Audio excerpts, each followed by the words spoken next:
humiliated.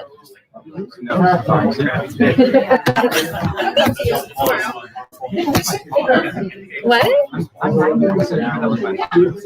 It's your father? It is not. You're such a liar. Ask Sarah. She'll tell you. I am not going to ask Sarah anything. Okay, how come I can't see what's happening here? No, look. StreamYard. Oh, is that what you like to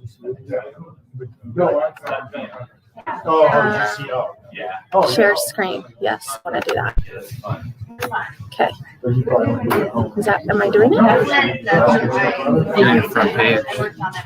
It's showing your back. So, camera. There we go. Okay.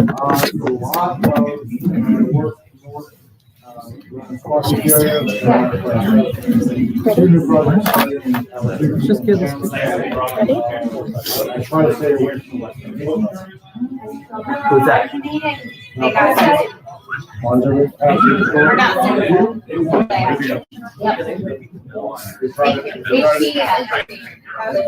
Okay, guys, real quick. If you want to order any drinks or food, Whitney is going to come around to take your orders. There's menus on your table. We'll get started in about 5 minutes. If you just ask them, what's your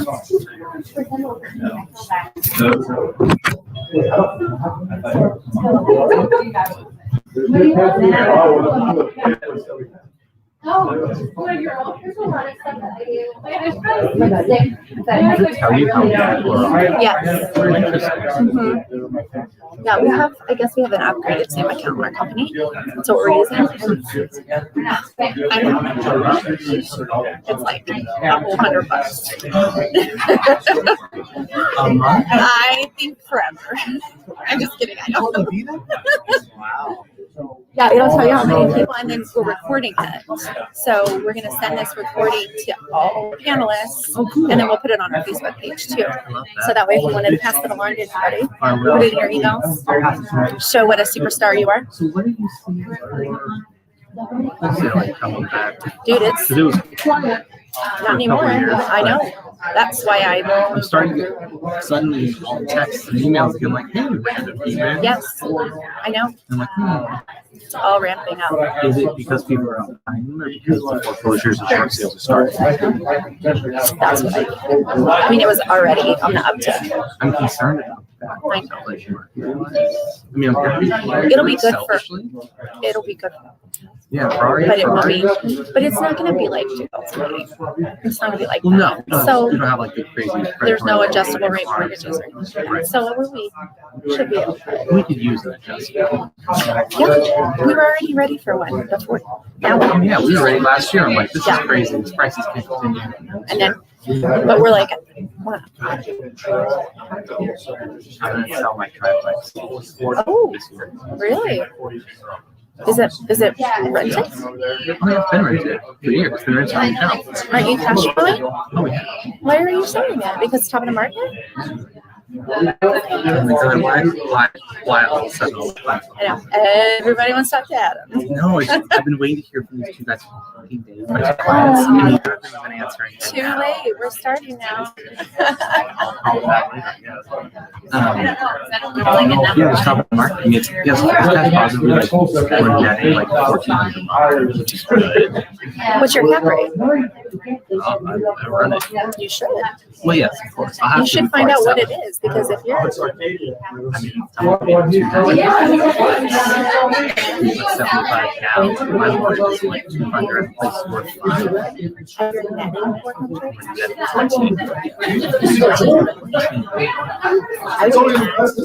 You wouldn't sell? Like 350 by half for 2 years of work. But this is hard.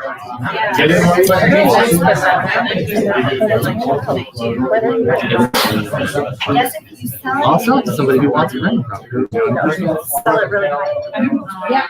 Okay, we're gonna go ahead and get started. And I have to speak really loud because we're also doing Zoom live. So we have a bunch of people joining us on Zoom. Hello, everybody. If you're on Zoom and you could mute your microphone, that would be really awesome. We'll have a time for Q&A at the end, but we're just gonna go ahead and get started. At the front, there's a raffle. So if you put your business card in, you can win a $50 gift card at the end of the night before we leave. Also, there are folders in the back. So if you wanted to grab a folder with the handouts. Louder? Wow. Okay. The restrooms are out this door to the right down the hall on the right side. If you want to order anything, Whitney's here, and then we have coffee and water on the side if you guys are thirsty. The purpose of tonight's panel is honestly to really dive into the importance of solid, trusted relationships with other people in the industry. So we have I'm supposed to go to my next slide. I don't know how. I'm not gonna do. We have a wholesaler, and we have a general contractor, we have a designer, title rep, and a real estate agent, and I'm a lender. Everyone on this panel is a licensed real estate agent and has flipped a home themselves in addition to their area of expertise. So, and they're all really, really great at their trade. So we're gonna let everybody give a little talk, and then at the end we'll do a Q&A. My name is Renette Oliver. I'm with BE Lending. We're a hard money lender here in the Valley. We lend in multiple states. We do commercial, single family, and construction loans. And I'm super happy to be here today. I'm glad you guys are here. I know it's kind of weird, COVID, but I'm grateful you guys all showed up. So hopefully this is valuable for you guys. Okay, cool. So I'm going to introduce Hunter. Hunter, you didn't have a presentation, did you? No, I just had a thing. You're going to talk. You're going to wing it. Okay, you're hoping you want to go first. Well, in the process of flipping a property, typically the wholesaler is one of the first people that you talk to. So we thought it appropriate for you to go first. I'm going to read Hunter's bio. Hunter is a designated broker and owner of Property Hub in Phoenix. He's a licensed real estate agent in California as well. He has primarily focused his career around fix and flips and rentals. For over 5 years, Hunter has helped many others and has vast personal experience in the BRRRR method, fix and flip, and just about any type of deal. Welcome, Hunter.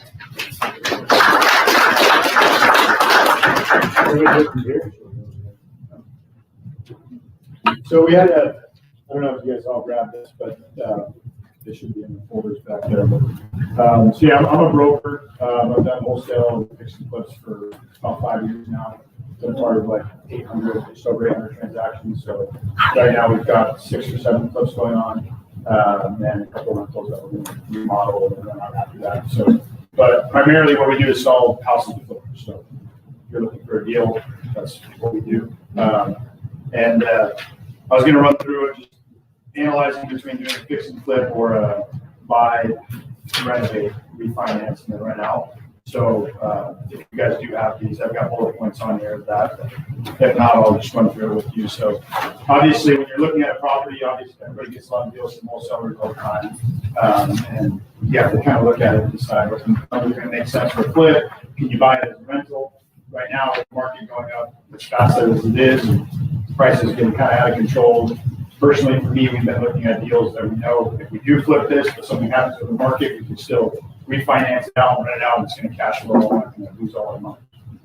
Some people still want to shoot for the stars, and that works too. But for us, it's you have to be a little bit safer a little bit in the house still. So when you're looking at the flips, obviously you have a decision if you're going to buy it cash or use hard money.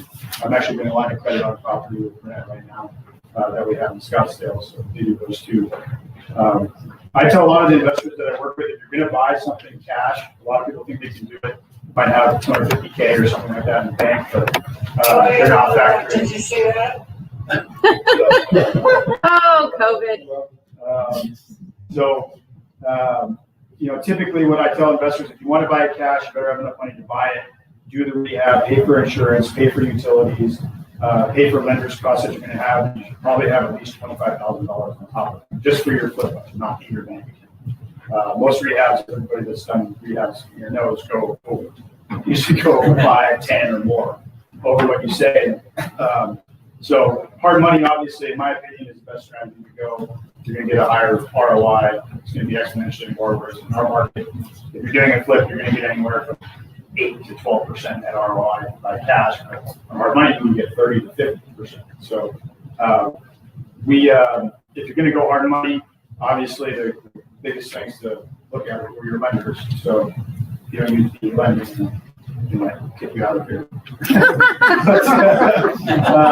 But you should have multiple lineup. You should have at least 2 or 3 lenders because, again, people that have that flips know you might call your go-to guy, doesn't have enough cash to do it, you can't close on time, or their CPO, their price opinion is a lot less than what you thought it would be.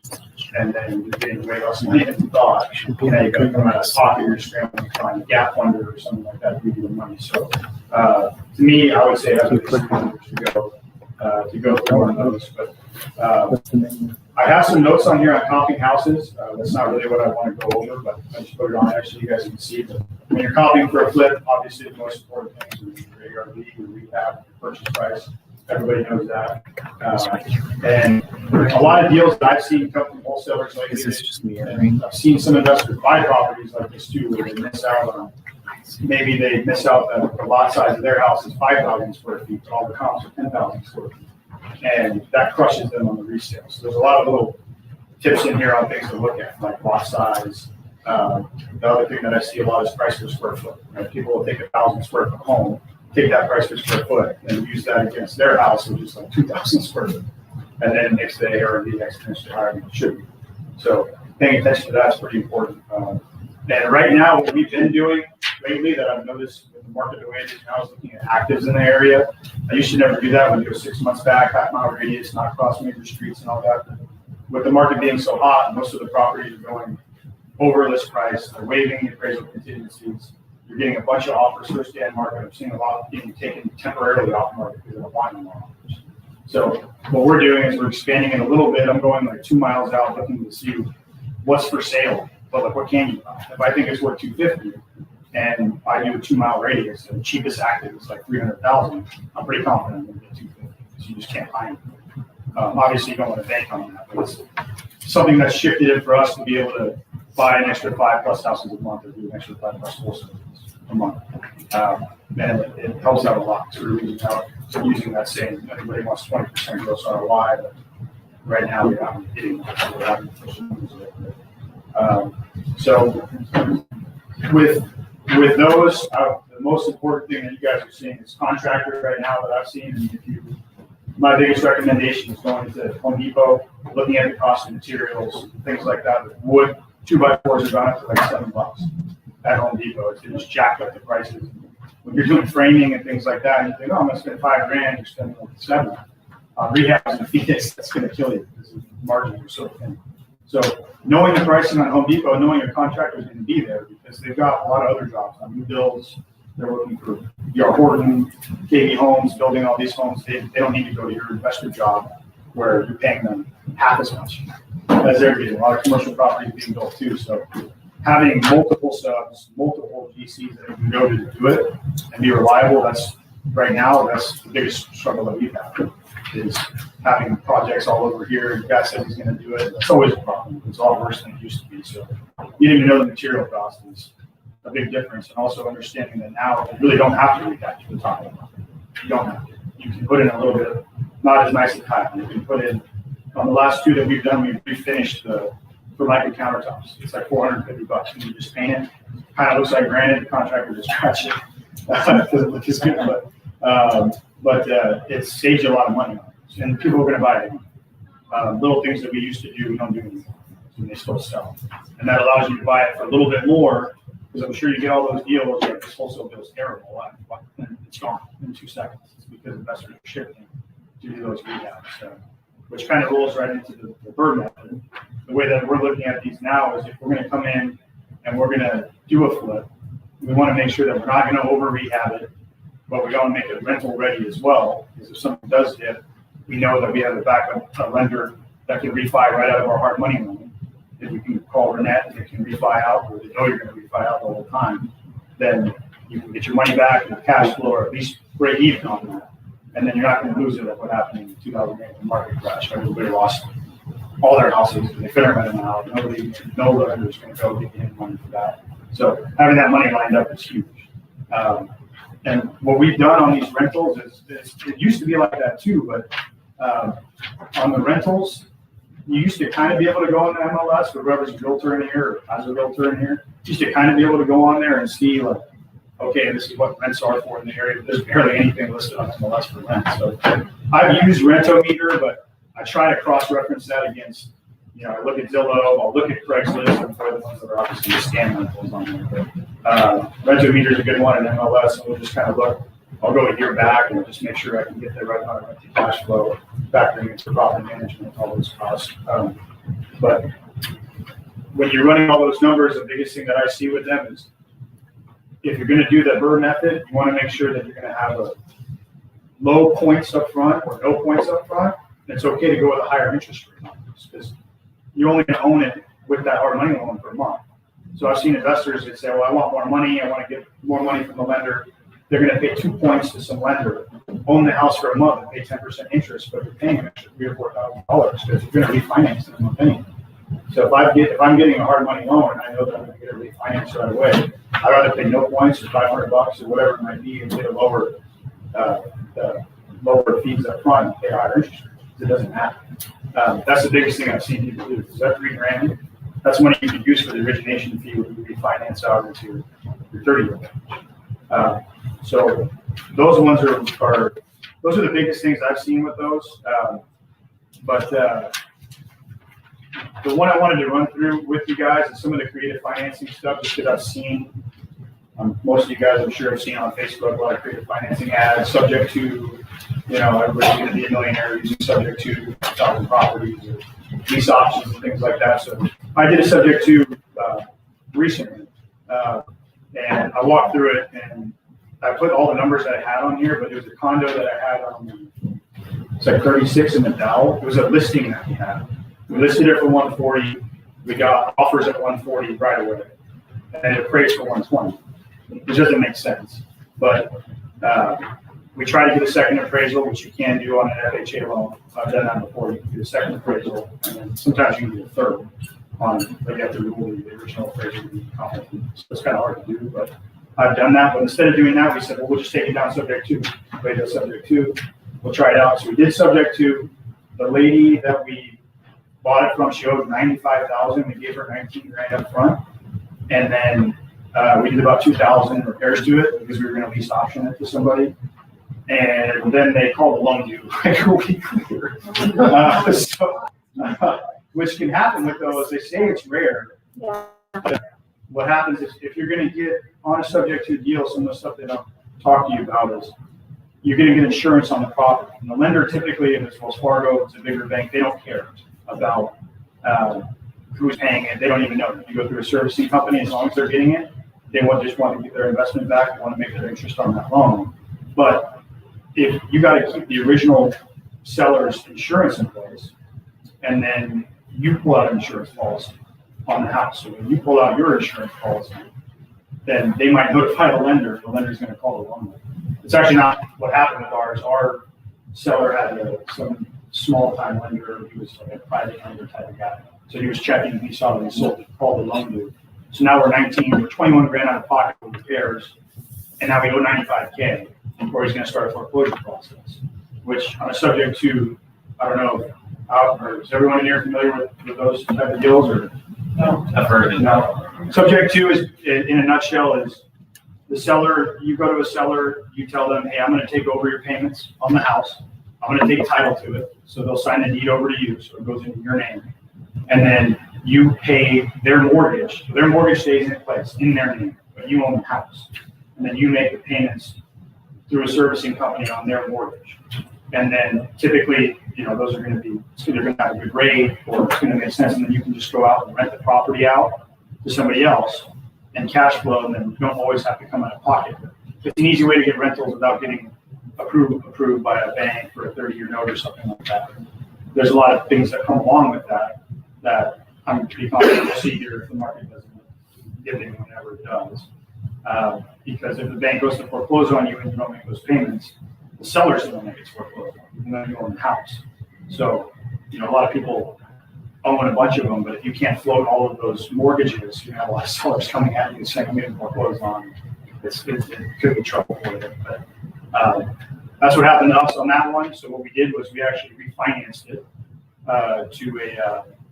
we did a 3-year loan with amortization was 30 years. So we did a 3-year loan, and now our mortgage payment on that is $700 a month, $750 I think. And we are with property management, maintenance, all that stuff factored in. It's going to be about $900, and then we've got $1,350 in rent. And what we did was a lease option, so we got the buyer to come in because right now rentals is really hard. If anybody works with rental clients, it's very difficult to find. Rental rates have gone up 20% in the past year alone. It's crazy. So what we did is lease option, which is where a renter or a buyer comes in. They're not approved for a loan. Maybe they're a realtor. They don't have 2 years of commission, so they can't get approved for a loan unless they do a bank statement. So they come in and they say, I want to buy it from you. This particular guy gave us $5,000 down, and then he's giving us $5,000 and $250 payment. So that's 20 months. So over 20 months, we'll get another $5,000. That $10,000 is non-refundable. Now, when he does that, he now has the option to buy it from me for $156 3 years from now. If he chooses to exercise that option, then he's going to get the $10,000 credited to the purchase. If he doesn't exercise the option, I keep the $10,000 and I can do whatever I want with the house. So I mowed the house for $122,000. Started off to be a huge problem because I had the listing that didn't sell, grabbed it under subject to, they called the loan due, so I had to refinance it, and then I switched it over to a lease option. Now, if he does exercise the option, we're still going to make $35,000 plus the rent payments over the life of the loan. So there's always a way to work those creatively, and it can get a lot more complicated, but you have to take one of those courses that's like hours and hours or a week long to fully do it. But the best part about those, as opposed to doing just a regular rental, is in your lease option agreement, they don't own the house. You keep title in your name, but they're responsible for all maintenance and repairs. So AC, anything that goes wrong with the house. Another thing investors don't know about that is they're still renting from you. So according to the landlord tenant act, if they brought that up, they're going to tell you that you have to do the repairs. But either way, it's a pretty good deal to do those. So I've got a lot of buddies that do them. I've done a decent amount of it myself, but there's a lot of good strategies with these. I know there's a lot of realtors that give listings that don't sell. They have wholesalers that come in and say they're going to buy it. They offer over list. They cancel. They ask for a price reduction. And then you're stuck with a seller that needs to do with the property. But there's always a bunch of different options to do it. We were just talking a second ago, in my opinion, the best strategy is 2 flips, rental, or 3 flips, rental, and keep building the portfolio, because even if the market goes down, rents might dip a little bit, but rental demand skyrockets because there's a bunch of foreclosures and people need to list them. And you can even see in Maryville right now, we buy houses that are wholesale deals. There's one that we got off the MLS that was listed for like $120,000 in Maryville, and we paid $140,000. So we paid $20,000 over list for it, and we wholesaled it for another $10,000 more than that. And the seller had bought that for $35,000 8 years ago. So when the market crashes, if you hold on to these, you look at the appreciation that people got before that didn't pay, and that had the right strategies in place to not lose everything because they're going to get cash flow and have the right lenders and money to support it, then you can still realize that same level of appreciation instead of losing everything like happened to a lot of people in 2008. You're fine. You can make more money in the long run. So I've got our email and phone numbers on there. If you guys have questions, you want to reach out, let us know. But also, we get deals all the time too. So if you're an investor, you can sell you guys houses. And if you're a wholesaler, you close on them too. We do flips too, but we like to go out there and actually close them instead of signing contracts and not paying them. So you know what we buy. So pretty much all I have. Thank you, Hunter. So again, he's from the Property Hub, and his information is in your packet.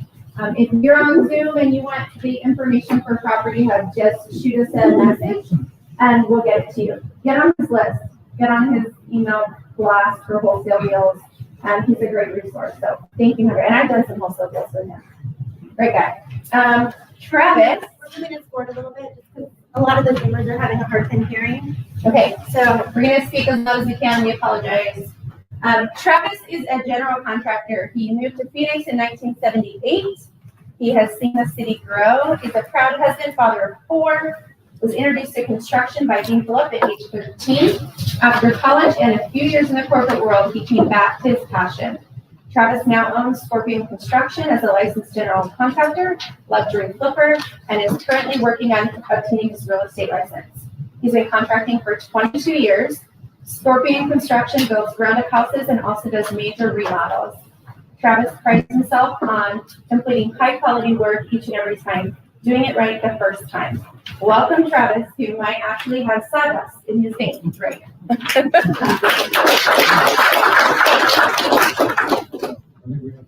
Yeah, you just say something while I get it up. Okay. Yes, sure.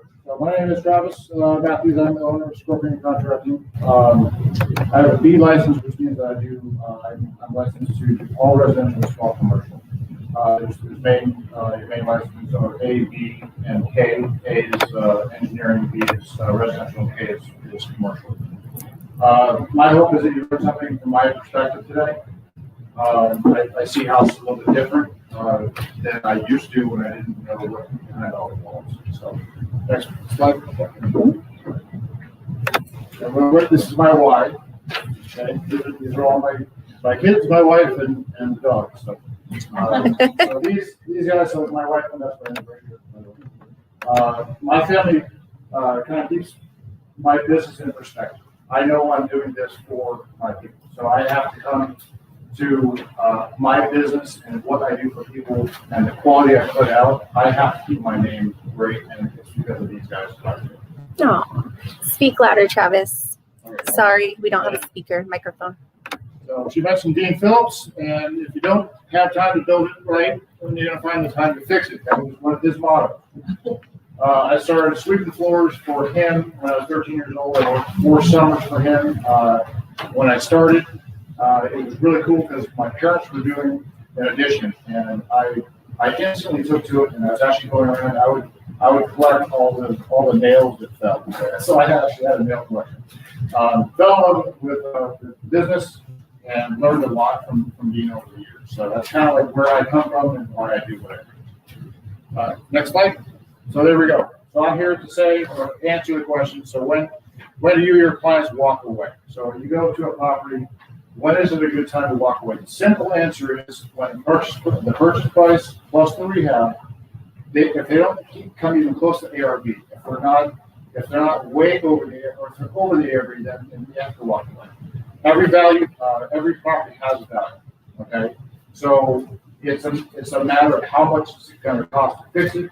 You know, you can do cosmetics and that, but if there's real problems behind the walls, those have to be fixed before they need to go on the market. So you have to have a good idea of what those costs are.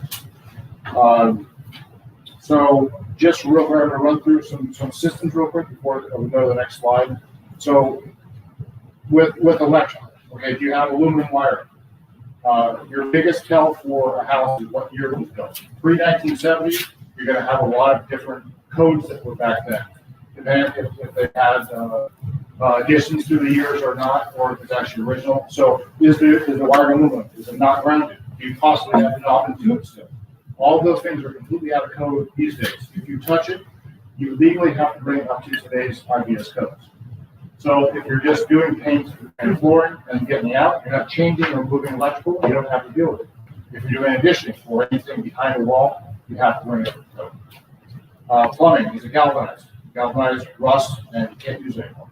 So if you have galvanized sewage pipe, it actually rots from the inside out and gets smaller and smaller and just closes down. So that's why we use ABS now. So those things, if you're doing a major remodel, all that stuff should go because it's going to be a better selling point on the way out. Roofing, do the shingles look like little potato chips? If the roof is shiny and it's curling up, it's got to go. You're not going to get that passed through another buyer. Without that coming up on a bid list, you have to do it anyway. It's going to decrease your value on the way Framing a sound roof line. I've ever seen the older houses, they start kind of having that bow in them. That just means that the framing is going and it's just failing.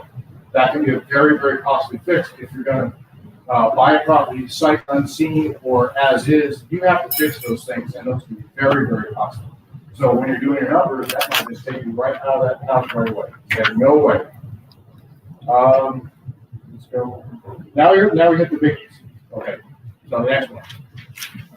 Your biggies right here: mold, termites, foundation failure, asbestos. All sound extremely horrible and scary. 3 of them are because of maintenance, and 1 is not. Anybody know which one's not? Asbestos, right. So that used to be the end all be all. It was the fire retardant. It was awesome. But everything else is going to be maintenance, maintenance related. If it's kept up, if they have records, things like that, then it's not going to be that much of a deal. So let's just kind of hit each of these. Let's go to the next one.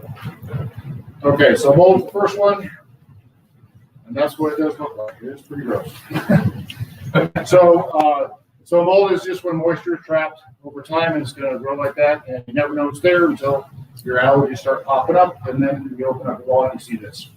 Oh boy. Okay. So usually you're going to see this around tub surrounds, around kitchen walls, behind walls, things like that. When you get into the rehab process, the biggest thing about mold with these other things too is that you have a remediation cost. So you're remediating, well, you're between $1,000 and $3,000 right out of the gate. Okay, now the mold's gone. Now you have to put the thing back. So the remediation cost it's not the full repair. So then you have drywall, then you have whatever was ruined, it all kind of adds up. So you have to have an eye for these things and estimate accordingly with, wow, this could kind of open up into a can of worms, which then promotes you to look at your purchase price. Does your purchase price, where you get it, do you have enough room to make this thing work or not? Next one. This is another biggie here in the valley, termites. So termite services are $500 to $1,000. So you're going to have a service to come out, they guarantee it for years and years.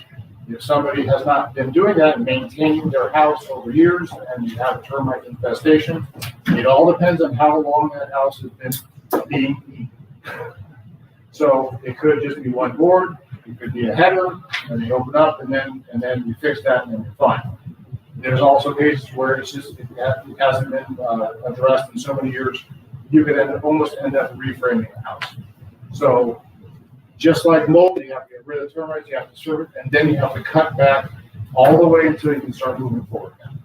You can't leave anything, any termite infested board up there that's going to end up falling anyway. So just as a quick number, reframing a house, depending on the severity, you could start at $10,000 and easily go to $40,000, especially with the lumber prices like that. I mean, they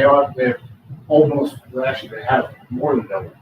So framing is expensive. Next one is foundation. So that's a stem wall right here. You don't want to buy a house like that over there. Foundation, house on slab is pretty much it's a common house, 90% or higher of houses in the valley or just slab on the It means you're not going to have basements. You're not going to have crawl spaces. You do a lot of work in the historic. There's a lot of crawl spaces down there. That's a different style house than everything that was built kind of in the 50s and now. Cracks in those foundations are not that big of a deal. That's more of a leveling issue. If you go to flooring, you can fill in cracks and grind things down. Where you get into the really expensive foundation repairs is in basements and actually crawl spaces where your floor joists are failing. And that's old wood, that's back with the termite. So a lot of those things that they can culminate together to end up being a very expensive repair, which doesn't make sense for the purchase price if it's too high, but then your rehab's too high, then you potentially last one is asbestos. So the down under run. So these might all over, but there's a city down in Australia, and last year they actually made the news. It was the last holdout that wanted to stay in the city, and they forced it out. But they were mining in money. It was awesome when they discovered it. It's a fire retardant. They can weave it into clothing. They can weave it into pretty much anything. It was built. It was included in shingles and tiles and all these different things. So back in the 50s, it was all great. My house is fireproof. It's awesome. It has asbestos everywhere. Yay! Well, now to get rid of all that asbestos, you're 20,000 in just to get rid of it. And then you have the added cost to put things back. Now you have to re-drywall. Now you have to re-floor. All those things. So asbestos, just so you guys know, they bring in hazmat crew. And every single, they have to plastic off the whole house. And every piece of asbestos is put into a bag, in a bag, in a bag. It's a triple bag, and then they tape it up, and then that's how serious these guys take. So I mean, there's millions of people that died of cancer because of that awesome thing. So those are very, very costly things when you're purchasing a house, especially before 1970. After 1970, your 80s houses, 90s houses, all of those codes have already changed. So you're not really going to find these biggies in here. Okay, so all in all things considered, in too many ways, you got all these things that go into your map. The purchase price, the closing price, rehab, holding costs, exit strategies, realtor fees, profit, all of them. You have to think about all of those things. And my Highlander reference, there can be only one. So purchase price, it has to be right. It has to be able to absorb the rehab costs to then translate, thinking about your holding costs and everything else along the line to hit your profit point. So then you can start looking at your ROIs, all those different types of things. But you have to buy it right. Okay? So I think that was it. We'll do questions later, but that's it. Okay, thank you. Awesome. Travis and his wife, Alicia, are some of our best clients. They do some beautiful work. Grace is up next. She is an interior designer who moonlights as a house flipper in downtown Phoenix. A lifelong thrifter and dumpster diver, Grace figured out a way to make a living hoarding furniture. She became a home stager. Today, Grace has flipped 37 beautiful properties and counting. You can follow her on Instagram at Grace Carpenter Designs and see a fun collection of her before and afters. They are stunning. So anyway, what does it say? Or to see the best treasures that Goodwill has to offer. Thanks, Grace. Hi, everyone. So I don't know if you can get a feel for what we're doing here, but it's kind of like find the property, fix the property. Now we're at the split part, which is my home. This is great. I just want to touch on what you just said about how you make your money doing this. So the whole reason we flip is to make a profit. You make your money when you buy a house, not when you sell it. And what I mean by that is your purchase price has to be right. So everything that Hunter talked about like really analyzing what you can sell the property for, that's super important. That being said, there are ways where you should definitely, well, especially in this market, you don't have to make everything like top of the line, marble countertops. In this market, especially, people want beautiful and they want move-in ready, but it doesn't have to be as expensive as what you would put in your own house because people are going to come in and make it their own. I want to start with an example, but first we'll go through my list. So my part of the presentation is how to create a wow. So you have a house, you're working with a contractor, or not, because all you're doing is painting it. I don't know. Whatever your budget is. There's some things you can do to immediately create an impact. One of them is, when in doubt, paint it black or white or charcoal. Either of those work. I'll get into that a little bit more in a minute. You'll see where I'm going with this. An entire room can be transformed with paint and light fixtures. That is, I'm going to show you an example. The best places to find inexpensive light fixtures, Amazon. I mean, there are lots of others as well, but if you want something that isn't considered Home Depot builder grade, check out Amazon. $47 for a light fixture that makes a room, why not? It's best to start your project with a plan. For example, have a picture in mind of what you want the end result to be. This can even be just something you saw on Pinterest. You're like, this room kind of looks like this. okay, I'm gonna keep this in mind, I'm gonna show this to my contractor, and we're all gonna be on the same page, and it's gonna move really smoothly. And I'm gonna walk you through this, because I have pictures, that helps. Home staging is always worth the money. I am a home stager, but I can say, all the people that call me all the time that are thrilled because they got 6 offers in 4 hours, that's because of me. No, home staging gives the buyer the ability to imagine themselves in the home. There are a lot of investor-friendly home stagers in the Valley. I'm one of them.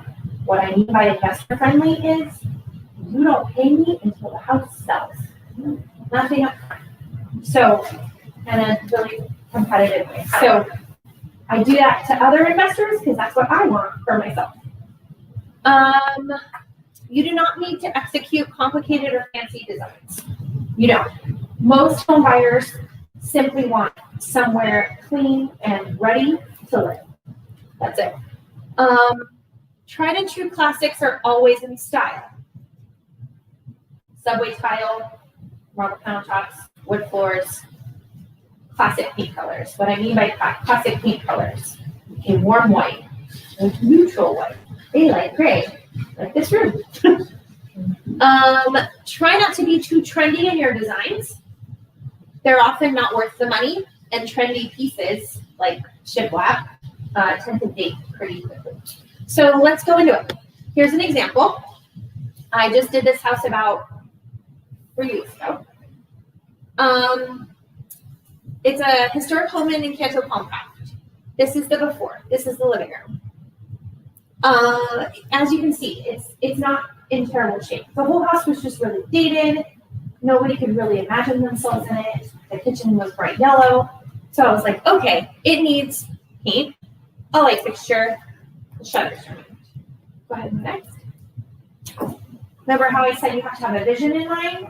I literally just took a screenshot of a Pinterest living room that I thought was beautiful and sent it to my contractor and said, that's what I want.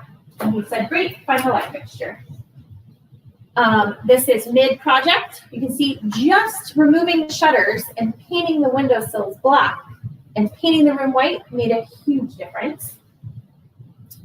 And there's the Amazon light fixture for $189. And Wow. that's the end result. Wow. That's my staging. The house sold in 24 hours. I had multiple offers. It was a really good thing. Here is the kitchen in the same house. Wow. I did 3 things. Anybody have an idea? Paint. Paint. New hardware. No, it's the same hardware. It is the exact same hardware. I painted the cabinets. I put in a new faucet. Nope. New can lights. New can lights. That's it. Same That's flooring? all I did. Same flooring? Same flooring. Wow. Same everything. That's why it was a 3-week plan. Wow. That's it. Wow. It's beautiful. So Nice. paint can transform a house, but I can't emphasize staging enough. Like, it's really important. If you're going to get into the slipping game, I recommend it. It's really fun. You're never going to be able to have a regular job ever again. It's really that great. Then there are endless ways to make money. I agree with Hunter. My business model has always been flip, flip, hold. Meaning, if you flip every house you make, you buy and you get a profit, that's great, but it's a job. Because there's no passive income coming in and you're not building a portfolio. It's important to prioritize yourself and your goals and your business. So flip, flip, hold. That's it. Great. Thank you, Grace. She does a ton of stuff in the historic district. Yeah, that's my specialty. Yeah, Downtown Phoenix, all the historic neighborhoods. I buy 2 1s and make them 3 2s, but then I also do little ones like this that just need a little bit of love. It's awesome. Thank you, Grace. Okay, so we're gonna go to Carrie. Carrie is an escrow officer with over 10 years of experience. She learns in 2 things that make her good at her job: She loves numbers, and she's really great at multitasking. She handles traditional sales and is also very investor friendly, which is huge. She prides herself in being responsive. She's been married for almost 15 years. She has an 11-year-old, a 12-year-old, and 4 dogs. Dang. I thought we were getting like. Wow. Walks on the beach. Well, we're gonna get to that with this guy. Okay, good. She loves to play sports and anything outdoors, but most importantly to us tonight, she is investor friendly. So thank you, Carrie. So I like. Okay. So I'm Carrie Hinton. I'm an escrow officer at American Title, literally across the street right there at Gilbert and Germain. So I actually I have now over 10 years of experience, but I had an absolutely wonderful opportunity to stay home with my kids. So I just got back in the game a little over a year ago. I was at home with my kids for 12 years, which was amazing. But when I got back in, I was introduced to this guy here, Hunter. And I was asked, do you want to do some double escrows? Like, sure, why not? So I have done a lot of investor escrows over this last year. And it's pretty amazing. And the thing that I realized that I love so much about it is because investor escrows can be very, very creative. And figuring out how to make all of those numbers work is very, very different than any traditional escrow that you can do. So when I say that I like numbers, if you don't love numbers, you need to be with an escrow officer who does, because you need to trust that they know what they're doing and they know the way that everything needs to work out. Or if you are sitting across my desk from me and you're trying to kind of figure everything out, you need to know that I'm comprehending what the end game needs to be and where the numbers need to be. So again, I love numbers and I love multitasking. So I wanted to go over a settlement statement with you guys. I wanted to go over those kind of things, but honestly, that's very, very boring. So instead of doing that, I'm asking that if you guys do not have an escrow officer that is investor friendly or that can go over these kind of things with you or can even teach you. I mean, there are a lot of real estate agents that I talk with that escrow is kind of this mysterious thing. Nobody ever says that they want to be an escrow officer when they grow up. I don't know how that ever happens, but I did start an escrow and you just realize either you absolutely love it or you think it's completely crazy. I love it. I think it's wonderful. It's amazing. But you can tell people who don't really love it because they call and they ask questions and they really don't know and they nod and okay, sure, and they trust that I know what I'm doing. So if you don't have that feeling from your escrow officer, I highly encourage you to find one that does. If you are looking to get into investing and you're working with an escrow officer who is very, very overwhelmed by all the refinances that they have right now and all the resales that they have right now, I don't know that they would be willing to take on some double escrows and assignments and things like that because they are very, very different. So I would encourage you to find somebody who does. Yeah. Awesome. Thanks, Carrie.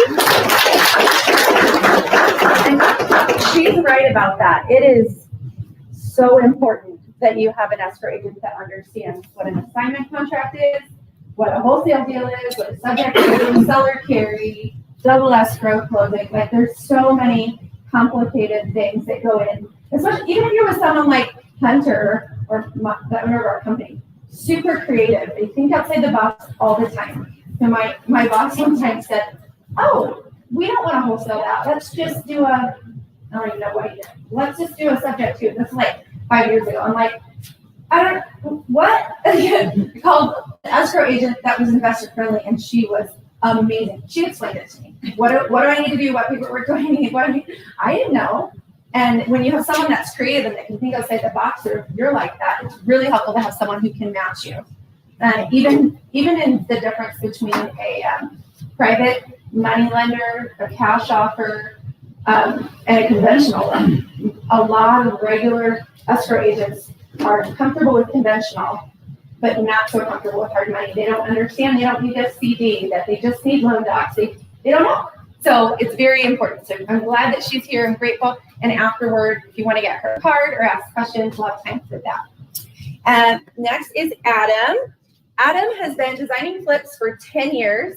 He began his career as a blacksmith doing luxury ironwork 9 years ago. He jumped into real estate 7 years ago and co-founded a real estate investment company 3 years ago. He hates long walks on the beach, but he loves money. Welcome, Adam. Hello, everybody. I have a little slide to help walk through. So what they asked me to do was kind of explain to you how you make your money on the buy from the real estate perspective. So I'm going to kind of walk backwards for everything that these guys have already presented for you. Keep talking. I'll make it up until then. So it is true, that's kind of the purpose of this whole thing. What you sell your house for is kind of irrelevant if you don't get it for the right purchase price. And so you really need to understand the process and how to evaluate that before you sell it. And so we're going to start in the next slide, maybe. This is a different, how do I go to the next slide? Sorry.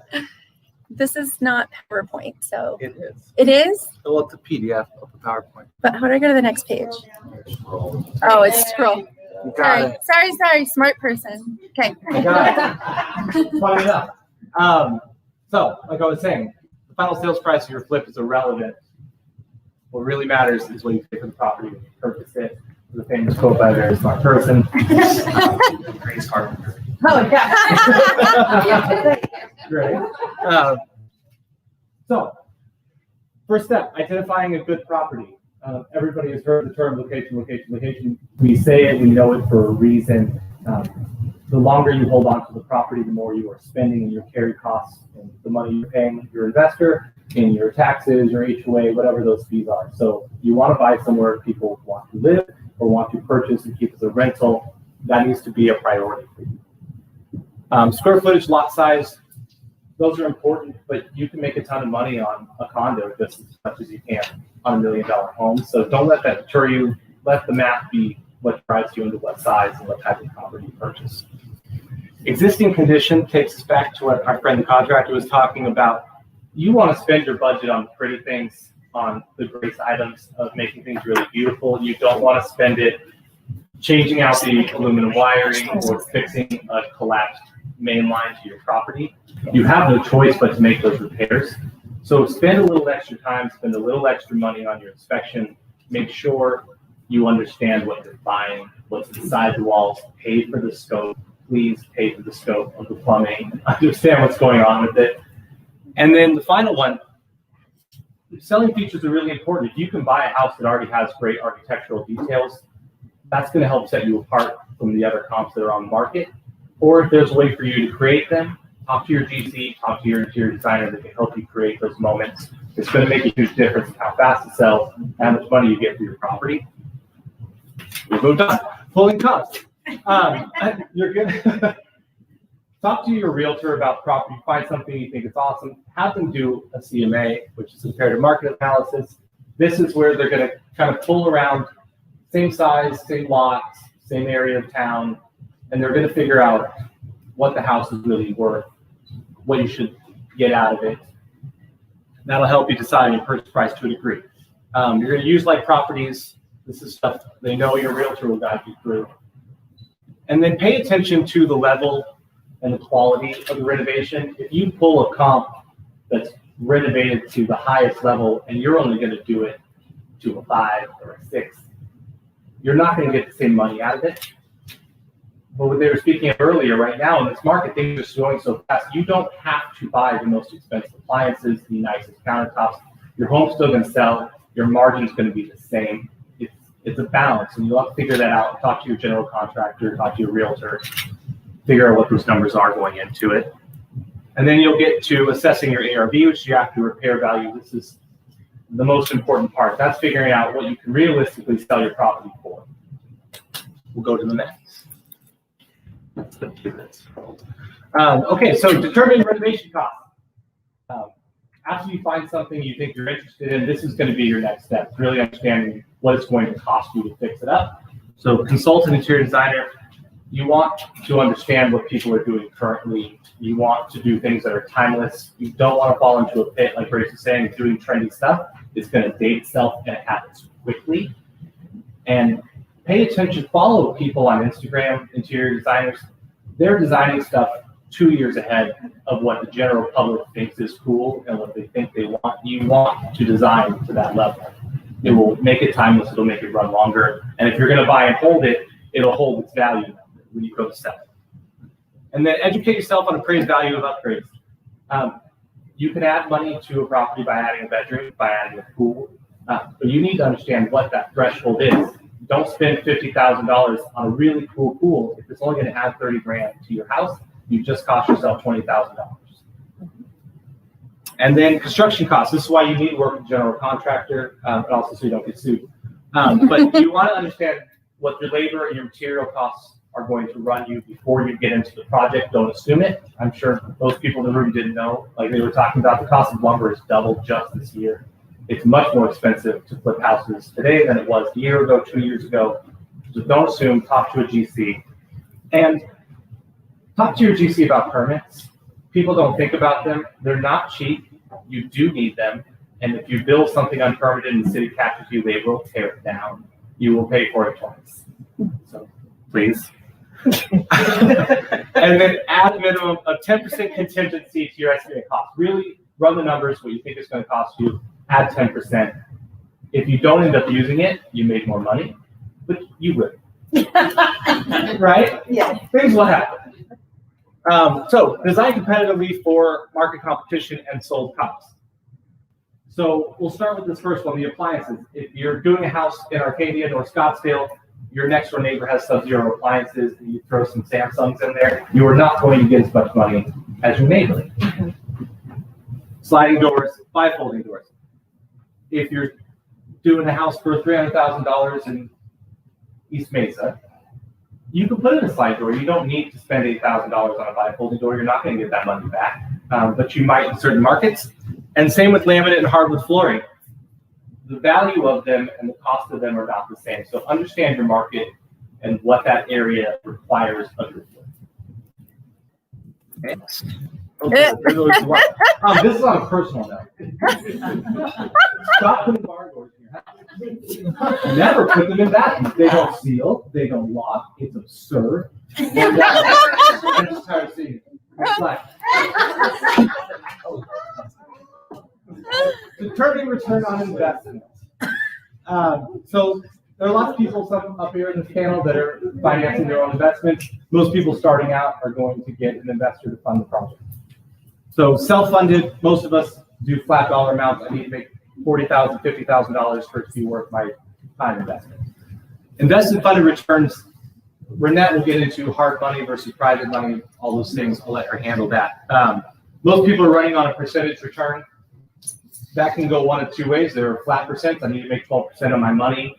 And then there are people, a lot of investors who also do stocks, run everything per annum, which is over a course of a year. It's an important differentiation. Make sure you understand it when you're talking to your investor. 12% flat is 12%. 12% per annum. If you only borrow the money for 3 months, you only own 3%. Clarify. Flat dollar amount. And then people who are going to pull money out of the stock market to give you cash to invest it, they're going to want to make S&P 500 plus. So they're making 10%. If they're going to invest with you and take that risk, they need to make more than they would leaving their cash in the market. So that is rare to happen, but know that it exists.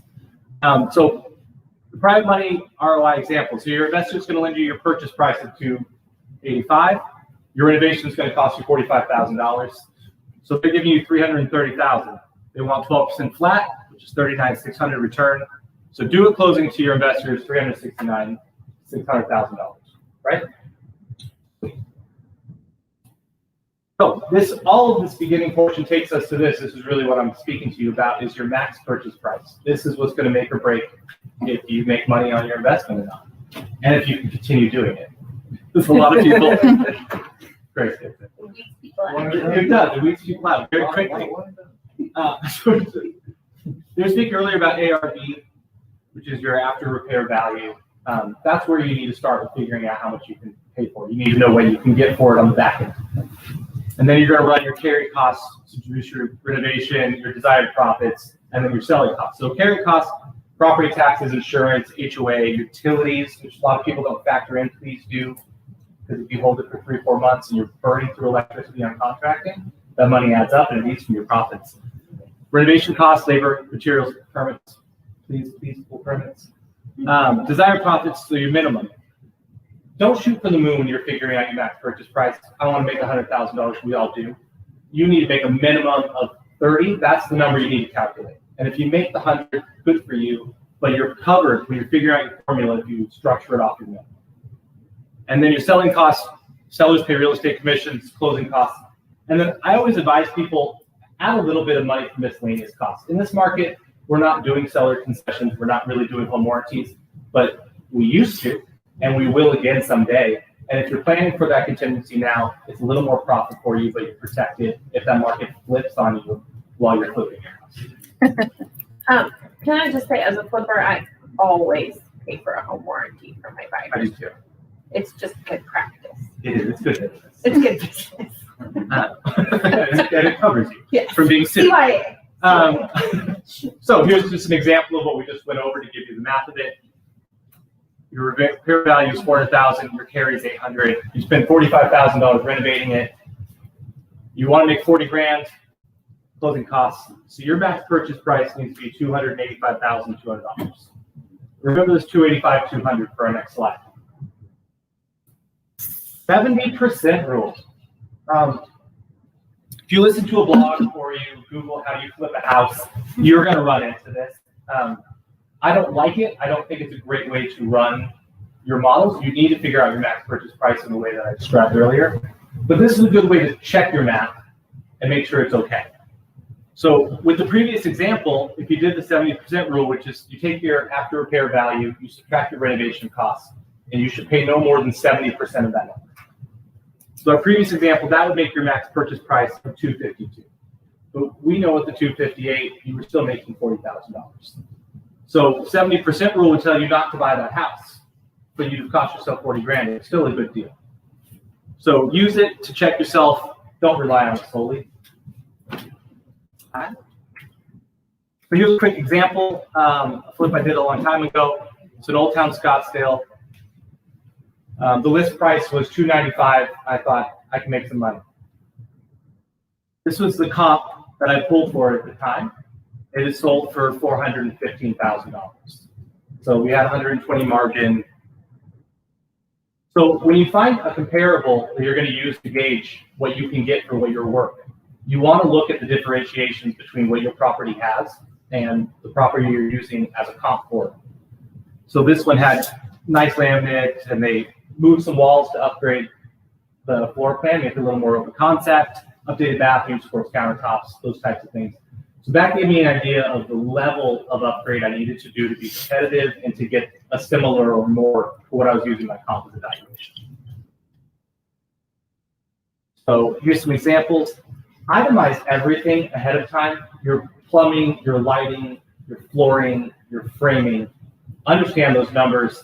Stick to those numbers. If you get toward the end and you have some extra money and you want to get that really cool light fixture that wasn't in your budget originally, you can afford to do that. But you have to know what you're going to spend on lighting fixture before you even buy this house. Because if you get carried away buying cute stuff and exciting stuff, you're eating into your profit before you know it. You're running out of money and you can't afford to fix your roof anymore, but you have a really cute tile in the backside. And it's not worth it, I promise you. So here's just a concept of the max purchase price. I knew I could get $415 for the house. My carry cost, my renovation was 42 grand. I wanted to make 40,000 on it. I knew selling costs was gonna be 30. So my max purchase price needed to be 302,400. And with the list price of 295, I knew that was a good house to flip. I didn't pay that because I'm good at my job, but it would have worked even if I paid full retail for it, or if I had to go a little over. There was enough margin. I knew it would work. I knew it was a good investment. And that's how you do it. Thank you, Adam. Okay, I'm going to talk a little bit about hard money. So just give me a second. So we talked about the importance of having trusted partners, real estate investing, fix and flips. There's no emotion. It's so freaking awesome that people aren't all worked up about letting go of a house. It's just about the numbers. So either they work or they don't work. Using hard money to leverage yourself is a really smart way to go. So we're going to just talk a little bit about it. So hard money or private money financing, it's kind of the same thing, or they call it bridge financing or short-term loan. It's asset-based loan, non-recourse, and it's just securing the real estate. Us as a hard money lender, we don't pull credit. We don't look at your background. We don't need to see your financials. We don't even really need to know where your down payment is coming from. We're just concerned with the asset. So once you get a property, we put eyes on it, we do our due diligence, and we run comps, and we determine what we feel the current value is. Then we can tell you what we'll lend on it. So that's kind of how private money works. Where we get our capital, we have private investors. They're accredited investors. We have a $100,000 minimum, and they make 9% every month, no matter what. Must be nice. They just get a check in the mail every month for 9%. We lend it out at 13, and we keep the arbitrage. That's how we make money. That's where we get our money. We will lend on single family, commercial, new builds. We lend in Arizona and any non-judicial state except California. So we do a lot in Tennessee. I've been out to Memphis 4 times and I love it. Memphis today is like Phoenix was 6 years ago. And you can buy a house for $50,000 and it's just incredible. Anyway, so Tennessee, North Carolina, Georgia, Texas. We just funded this, the hangar, the Mesa Airport hangar for $7 million. We just funded that for big commercial airplanes. We do a lot of the BlackRock deals, so we'll fund the builds for them. We do parks. We did this tree farm recently. So we can be really creative. So let me see. Yeah. What do I do? Just hit this button? Yeah, we can go to the next one though. Does it? Does yours just go down too? Yeah. Okay. I'm going to talk a little bit about this. It's in your folder. It's a Performa. It's proprietary, but I'm happy to share it with you. We don't need you to distribute it to all your friends and clients, but we're happy to share it with you. It's very similar. Can we make it bigger and so we don't have this? It's very similar to what Adam was talking about as far as working backwards and figuring out what you should pay for a property. So I did wholesaling for a few years, have my real estate license. And so when I would find a property, in order for me to know whether or not it was a good deal for me to flip or for my client to flip, I needed to run the numbers. So here we go. And again, I can email this to you, but if you the yellow parts are kind of the most important. So what is the purchase price? What do you think it needs to be? And you can just kind of move around on this. What you think your ARV will be, your rehab costs, your note, that's really important. That's your hard money, how much you're paying, what your loan is. And then down at the very bottom, it tells you what your projected profit is, $26,500, like Adam said, almost 30 grand, 10% return. For me, in order for it to be a good deal, I would like to see 13%. But some people work on smaller margins. These guys he's a contractor. So all the labor is free for him. So he may be able to work on smaller margins. If you're paying a contractor, then you have to account for that. You can add in your utilities and all the other fees. But if you have a neighbor that you want to buy their house for cash and they said, give me an offer price, and you went and ran your comps and you feel solid about how much you think it's actually worth right now and how much you think you can sell it for in the back end, but that number isn't enough for you, 26, then you need to change your purchase price. So you just kind of mess with this, and it's very similar to what Adam was just showing you guys. This is a really helpful tool to be able to kind of know what your purchase price needs to be, because as everybody has said today, it is how you make your money on the buy. So it's really important. And we'll go to the next one. I'm just going to talk really quickly about auction. We were already on an uptick, at least here in Phoenix. for foreclosures before COVID. And we were ramping up. I was at the auctions twice a month, and we were seeing a really big jump in foreclosures. And then everything stopped, but it's not going to stay like that. So we have to be ready. Buying at auction is a really good idea. It's just really risky. You don't always know what you're going to get. If you can find a property, get on a escrow agent. Carrie's over there. She moved out of the way. Ask your escrow agent to send you pre-foreclosures. They can send them to you weekly, and you get an email, and you can see the pre-foreclosures. Get your real estate agent to look at the MLS for you and see what's coming up. But if you see one that looks like it makes sense, drive the neighborhood, do your due diligence, run your comps, look in the windows if you can, see what you can see.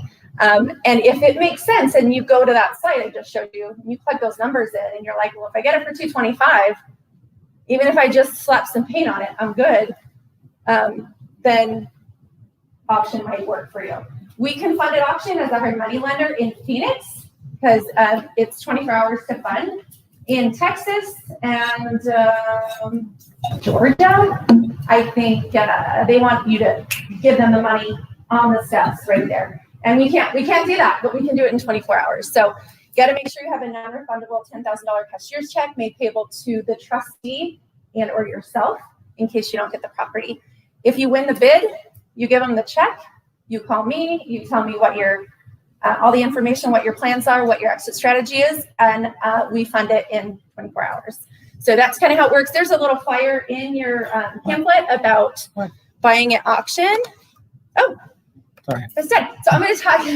Yeah, I'm going to talk about what happens when you get a contract and how we fund your deals. So we will lend up to, not always the max, but we will lend up to 80% of the current value.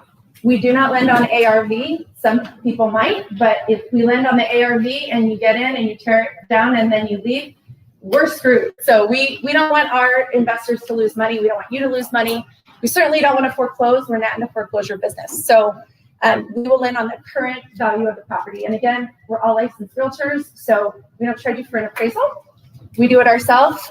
If we come up with a number that is way off, and like we need you to come in with 40% down, maybe you're paying too much for your property. So it's really helpful to have a second set of eyes on the deal. So when you get it, hopefully you have a due diligence period or an inspection period. If you're getting it from a wholesaler, you probably don't have an inspection period. So I hope you took your GC out there, and I hope you really know what your numbers are. But if you did write the offer yourself, or have an agent that wrote the offer for you, you can put in an inspection period. So you lock it down, you put your earnest money in, you send me the property, send me the contract, tell me what your budget is, what your ARV is, exit strategy. That's all I need to know. And then get your GC out there pronto to make sure that the numbers you put in that pro forma, 30,000, isn't really 80,000. Make sure that the numbers are right. If the GC's numbers add up and it still works in your pro forma, if the number I give you, you have enough down, you have enough for that, you have enough to start your rehab, then you're golden. Then you close in 7 days and we can fund. We can fund in, like I said, 24 hours. If for some reason we don't think it's worth what you think it's worth, we're happy to look at your comps. We're happy to share our comps with you to make sure that you're getting a good deal. Like I said, we don't want anybody to make a bad deal, right? And it happens. So it's really helpful to have someone else looking at it. If what we tell you doesn't work for you, or you don't have the down payment, or your GC gives you a higher bid than what you expected, then since you have an inspection period, you cancel, you get your earnest money back, and you move on to the next one. It's just numbers.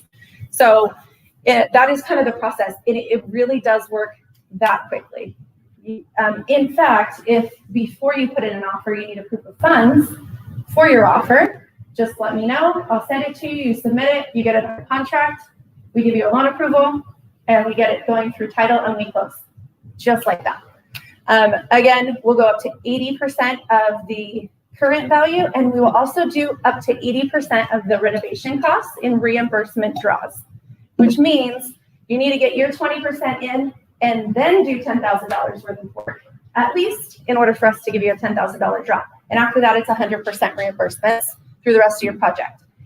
If you told us that your budget was 50,000 and we have a budget draw allowance for you and you do not use it, or you said, I don't really think I'm going to need it. And you get to the end of your project and you want to buy another one, but you're tied up in this one and it hasn't sold yet. Guess what? You can pull out your renovation budget and use that for the down payment on your next property while you get this one sold. So it's just another way to leverage yourself. So always keep that reno budget available.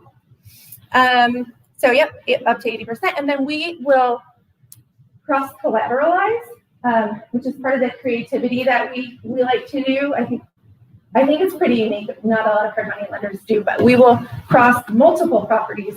And we have actually crossed across multiple states for one deal. So somebody had property that he owned in Tennessee. It was a rental.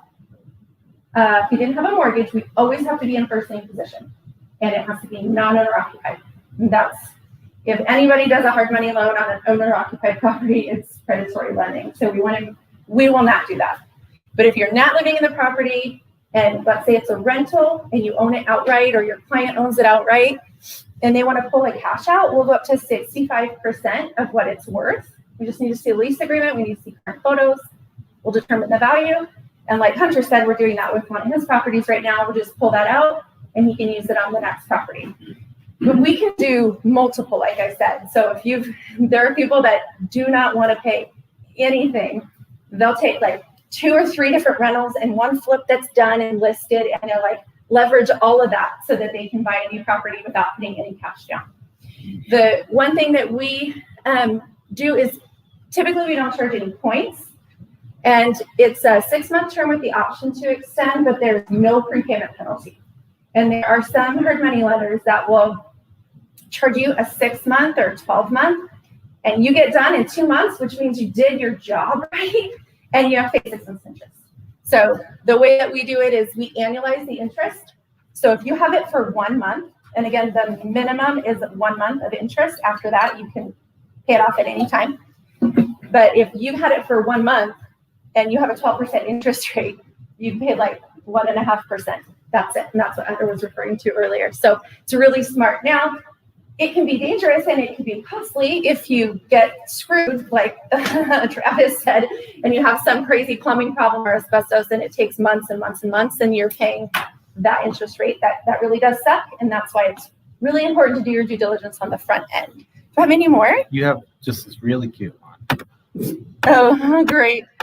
Oh, yay.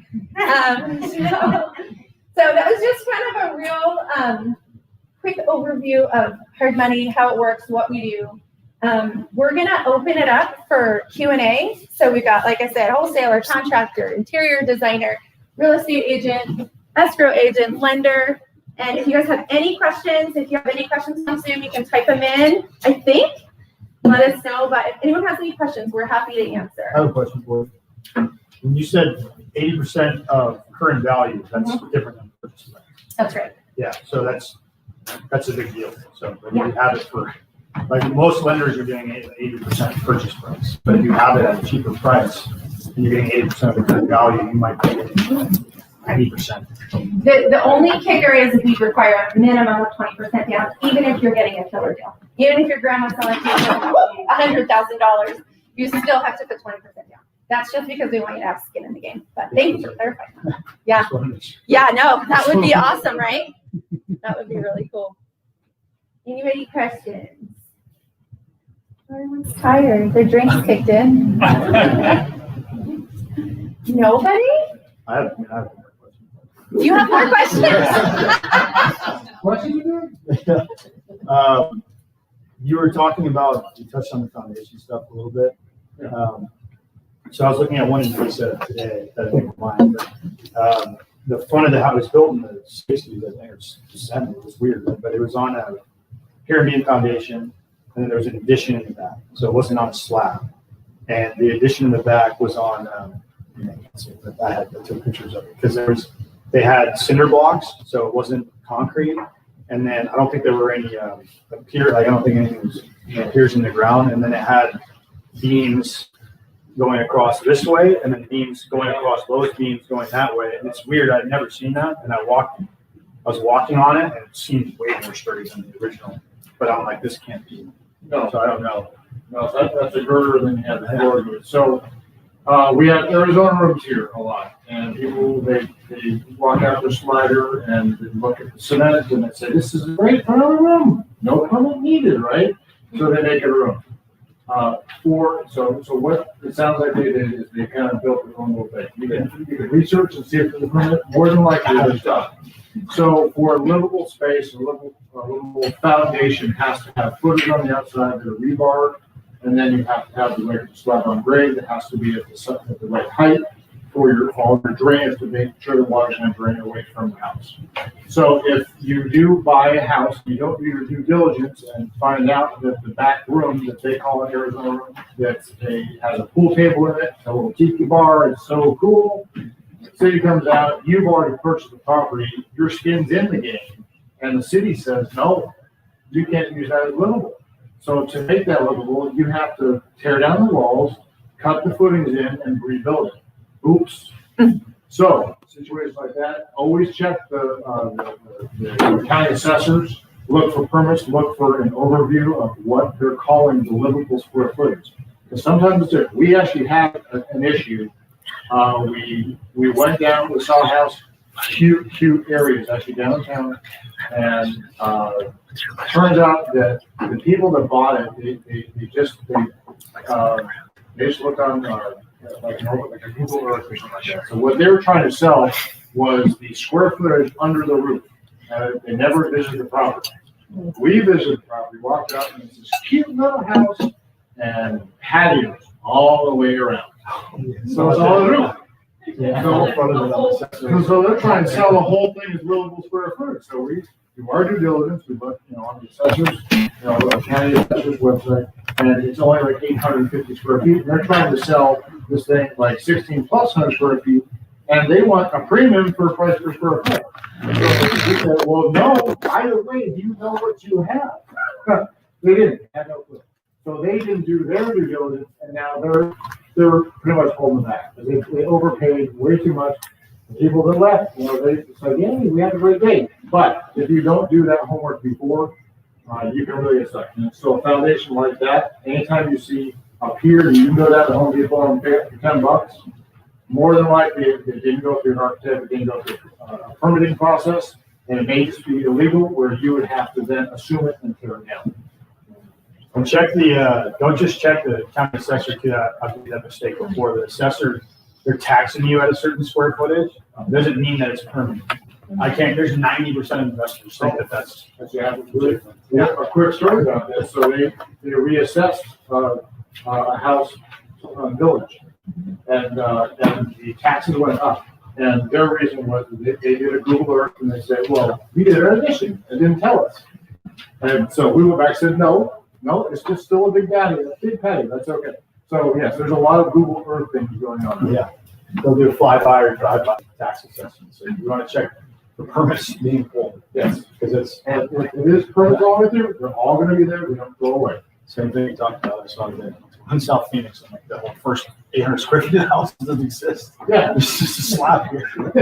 So. Yes, Yeah, go ahead. try to sell it. He has a question now. Travis, my experience is very similar to Hunter's over there, where the county assessor's office is like always right on their square footage, right? Not so much. No, not so much. Okay, so do you have some best practices on maybe digging deeper to find out whether something's permitted or not, or anything else that you can share? Yeah, just go, you can actually contact the city. So everything has to be on, like City Phoenix, all the permits are there forever. Okay, so if you look up that number down at the city, they're going to have all of the past work that was done there and the permit types all the way through. So you're going to have your original square footage of the original plan, and then the changes that have made through the years. So they do have all record of that at City Phoenix. If you just call planning and development, they know everything about all the properties, and it's all computed down there. Actually, I was talking to a contractor today. He was had a property in Peel County, and I guess their records burned up in a fire years ago. So jeez. So he has a building on his premises, but they don't know what it's there for. But that doesn't happen with City. Yes.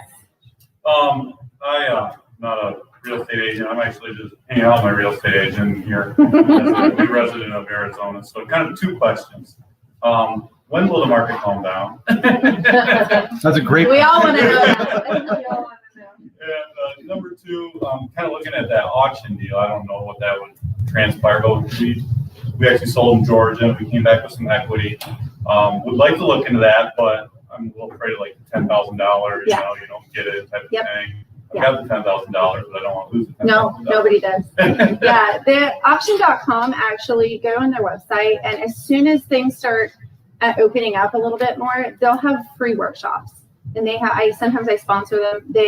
They're very helpful in just kind of making sure that you have your ducks in a row. The most important thing is, and thankfully you have a good real estate agent. She'll run comps, and she'll do her best to help you make a good decision on what your max. You go purchase in price there is. with the price you have to get with that $10,000. Yeah. And so you could get in a bidding war. Yes, and that happens, and you just can't get emotional about it. Right. You have to stick to whatever your max bid is, whatever that number was. That's your drop dead. Not like 5 more, 6 more, 7 more. It gets like that. Mm-hmm. And there are professional bidders. I have a couple names. If you want them, you can email me. That do that. So you just tell them they're on the phone with you, and they'll bid for you. But the But key. you can go in there and there's like 4 or 5 properties you might want. Yes. Instead of like that, just one Yep. to lower your risk, I guess. Yeah. Yeah, you can do that. It's really fun. You when they start doing them in person again, go down there and watch. Just watch what they're doing. It's really cool. Yeah, and I'm sure she would like to go. It's pretty neat. But yeah, just if it's vacant, you might just accidentally see if a door is open or windows open, like just to get a peek inside, But you have to add a contingency. Yeah, well, you got to add a contingency, buffer just in case, like Travis said, the plumbing's shot. But it's not like 2008 where homeowners are ripping out the appliances and the plumbing and the AC. Like, no one's pissed like that. At least not yet. Not like that. They're not mad at the banks. Anyway, yes, Dan. Adam, how did you go about, you start off doing traditional residential resales and agent, and then get into the flipping? Like, how'd that work for you? No, I started out doing landscape design for investors. When the market crashed and everybody was leaving the houses, like she's saying, completely destroyed. And I had a landscaping business, and I went around to realtors and just handed out my card. I'll come fix your thing up. You don't have to pay me until after the house sells. And that connected me to realtors. And then from landscape design, I started doing interior design. And what Grace was saying earlier about how it sold so fast, and it was because of her. And I had that feeling when I was doing these designs, and then these realtors were getting checks that were considerably larger than mine. Yeah. On my concept. So I went and got my license. And then I focused my business on investment real estate. But I do traditional. But it was a slow transition, and it was I liked the money, so I got the real estate license too. Cool. Yeah, absolutely. Yeah, as a real estate agent, if you're considering getting your license, I mean, it's kind of a double-edged sword because you have a fiduciary and you have to disclose and all of this stuff, but also you pay yourself your commission when you purchase a property, so you can use that in negotiations if you're gonna wholesale it or come with a cash offer or something like that. So absolutely. Yeah. And the forum here where we're at is a real estate school. So there's obviously the School of Real Estate and Business in Gilbert and Scottsdale, but then they do it here also. Just side note. Anyone else with questions? I do, for the general contractor. So what would you say are the most important things to get inspected that tend to get missed? Sewer's big. Electrical has not been updated. The codes for electricity have changed a lot, even 2 years ago. So if you do end up doing an addition or an extensive remodel where you're moving and actually changing electricity at all, or rerunning anything, it has to be in your code. So those are all ARC fault, everything has to. So ARC fault, GFI, tamper proof, all of the whole house, 7 circuits. So you might you may be in a position where you have to upgrade the panel itself just to even handle that. So that is something to look for. So I don't, so a Dobbin tube, that's like back in the 40s, that's pretty much all gone. But you're still gonna have a lot of properties, especially in the 1970s area, that have non-grounded circuits. So if you change anything, you have to run all new grounds, you have to, run wire. So that's something to look at. And you're gonna know right away. You walk up to the breaker box, it looks newer, open up. If you see a standard breaker, you know it's already been updated enough to then look. So galvanized for plumbing, older electrical, look at the roof, look for anything falling down, any obvious cracks. The other one, the big ones, asbestos, mold, you just kind of records to those. What's the year that you can avoid all of that asbestos, galvanized, and 1970s, I would say go 1974 or newer. 74. Because there's a lot of transition in there. I did some remodels that were in the late 60s that already had trusses and they're past the rafters. They're kind of ahead of the time.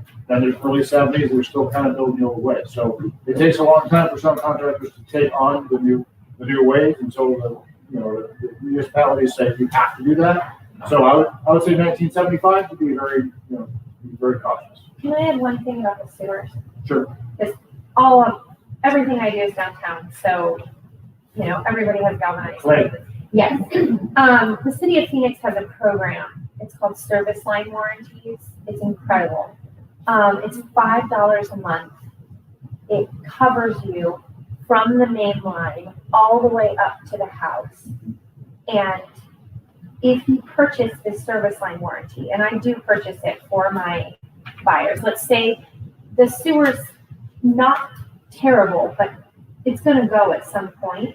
I educate the buyer that this program exists. It's $5 a month. If the sewer goes wrong in the future and implodes because it's clay, the city will replace it for free. They actually come out and do, like, you just call them and say there's something wrong. And I've done it on like 3 of my rentals so far. And it's water line and sewer line, but it's only to the house itself. So if in the interior of the house has galvanized, that's the part that's really problematic and expensive. But that line, the main line, not a lot of people know about this service, and it's so cheap.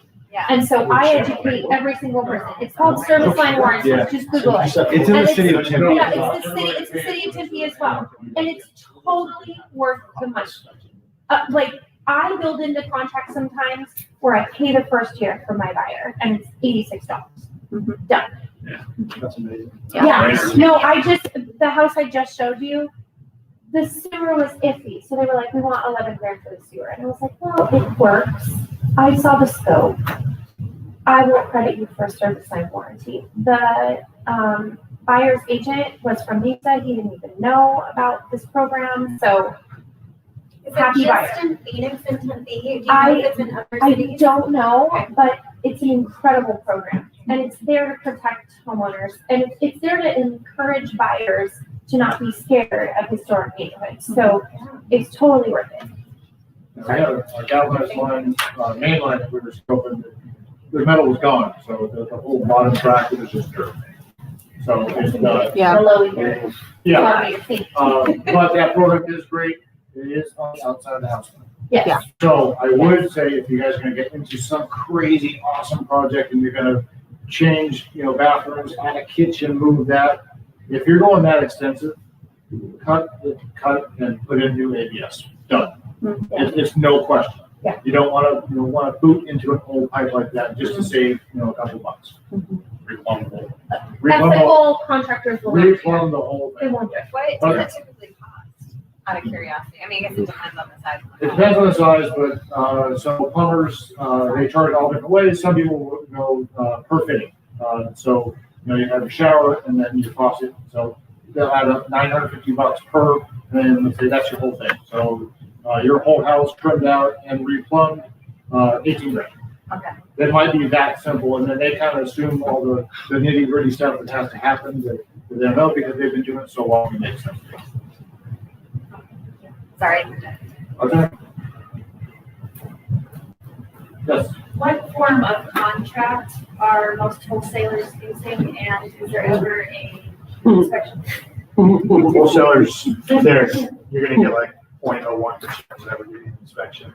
But it depends on what company you're going with. Most wholesalers give you an assignment contract, it's like 2 pages. And so it'll say like, you're agreeing to buy this house for $150,000. And then whatever assignment, there's not really a whole lot in there. The trouble with that is, and it's hilarious that nobody checks this, but they'll assign you a contract, but you're only gonna get an assignment contract. You're only gonna get that assignment page. They have a contract that they've agreed to with the seller to buy it for less. That you're legally now bound to. Yeah, and they don't give you that. Yeah. They won't do it because they don't want you to know how much they're making. But they actually It have doesn't matter to. if They it's have like- to give it to Oh, you. I've been But getting them lately. You have I've been to, getting you the have to whole ask thing. for it. You have to ask. Seven assignments this month, and most of them, you have to say, give me the contract, because, and they don't want to do it because they want to hide what they're making. Right. Investors can be kind of jerks about that sometimes, and the marketing costs and everything, but if you sign that, so many investors do it. And experienced people that have done them won't do it because you could sign that assignment and then in their contract, it could say, after closing, buyer agrees to pay $1 million every 4 seconds to the previous seller, and you don't even know that. So you want to make sure to ask them, if you're getting an assignment, that I need to see the original contract and you know what I'm agreeing to. Otherwise, it's going to be a huge headache for you. You're gonna, if you don't have a good escrow officer that's not on your side, they're going to probably force you to use their escrow, and then they're going to try to keep your money, and then you're going to have to fight them over it, sit in escrow for 6 months, and then everybody home. Yeah. A better example of something that could be on a regular contract that's not on your assignment contract is like, What is it called, when they remain in the home for 30 Oh, days? post-possession. post-possession. A post-possession, I hate post-possession. Oh, I they'll never hate tell you. Convicting Don't people, do I don't hide a post possession from me. I Yeah. don't want any part of those. So, yeah. And it's dirty. It's dirty to do that to the end buyer because then you have to go knocking on doors being like, get out, your time's up. Yeah. And, The biggest thing that I can see is, what, as the assignment contract, if you don't see that initial contract and you don't see the HOA addendum, and you bought something in Sun City and you're paying the $3,500 back in that capital improvement, Because you don't know what they agreed because to. you don't know what they agreed to on that HOA addendum, that's a big one.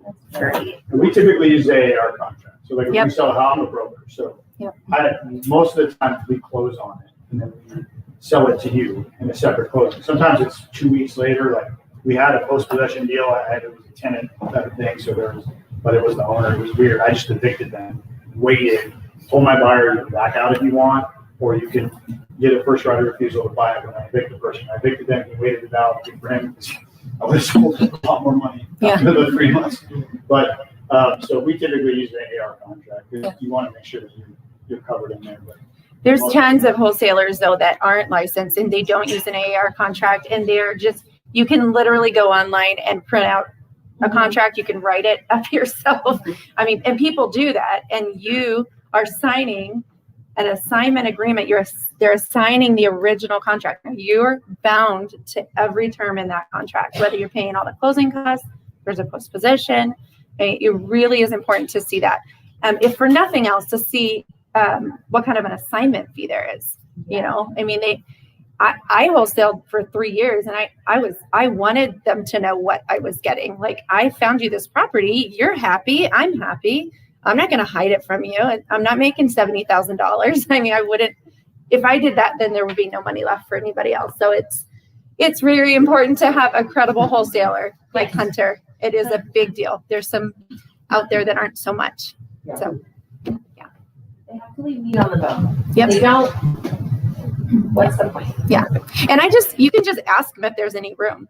I mean, they know that they have a $50,000 assignment fee, and you maybe don't know that.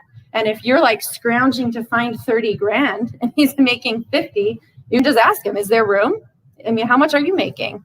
And that's the thing about it not being emotional. It's just about numbers. Hunter, how much are you going to make on this deal? You're making 30. I want to make 30. And you're doing 1 week of work and I'm taking all the risk on. So like, just negotiate with them. I mean, they have negotiations that they can make if they can. And if they're honest, then they will. But So like the one thing I would say with wholesalers that can be tricky is they're a lot of sales guys. Yeah. So they're gonna walk out 3 other people looking at it right now. And 9 times out of 10 it's not the case. Yeah. But I would say if you get a deal from a wholesaler and the numbers work, first of all, I would never buy a house site unseen. But like I would not ever recommend doing that. But to buy a house site unseen from a wholesaler. Go look at it. And if you're new, don't let them push you into doing it because you're going to do it. It's a bad idea. You're going to lose money. But I mean, you know, the best case you break even, you learn something, which is pretty valuable anyway. But I would always make sure to go see it. But if the numbers do work, you probably want to take it right then and there. Yep. When there is a good wholesale deal that comes out, if you ask them for room, it's gone anyway. So the next person is going to buy it. And it's going to be a huge problem. With us, we don't like to sell any sight unseen to people because then they go look at it after and then maybe you missed a photo or something. And they're like, I didn't know about this. And then it's a huge headache. So you want to make sure they're giving you full disclosure and not sliding close questions in there.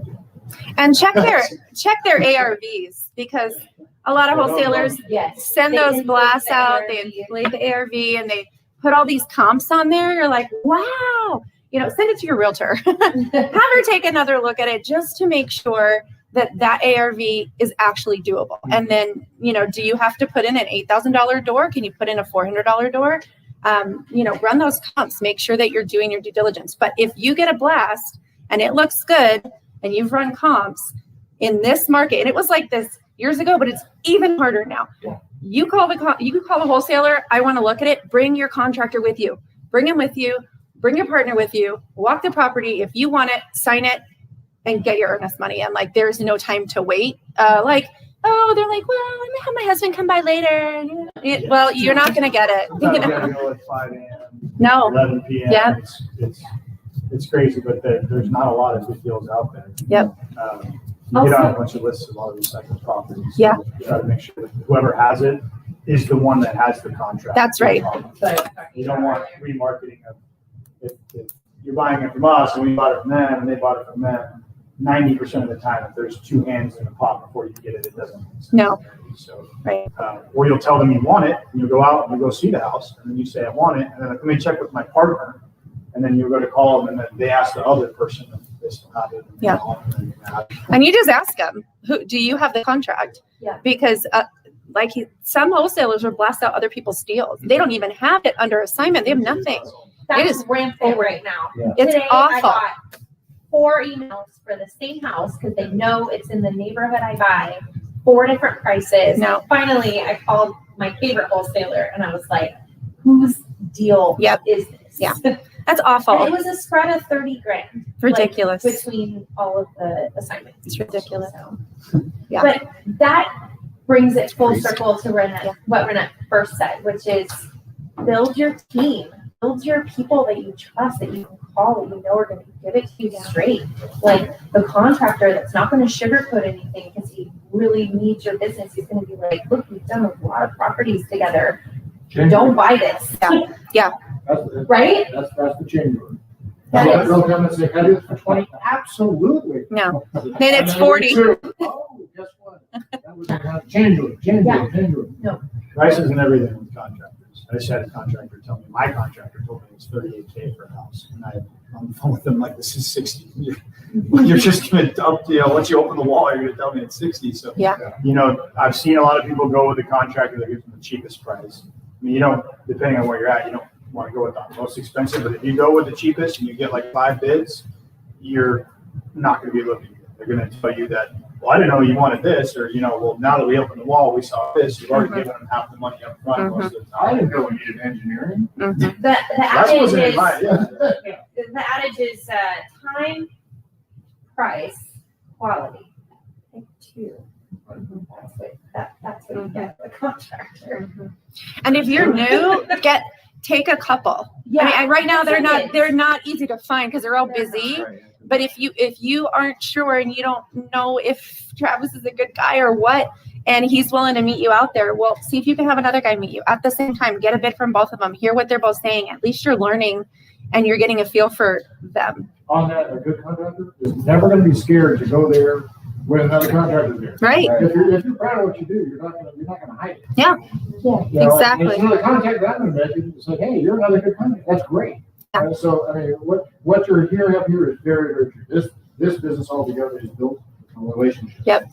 We know a lot of people, if I don't know you Yeah. directly, We know I know people. 5 people that know you. Yes. So that is a very, very positive and very great thing about this business. Mhm. And it also weeds out some of the people that aren't so ethical.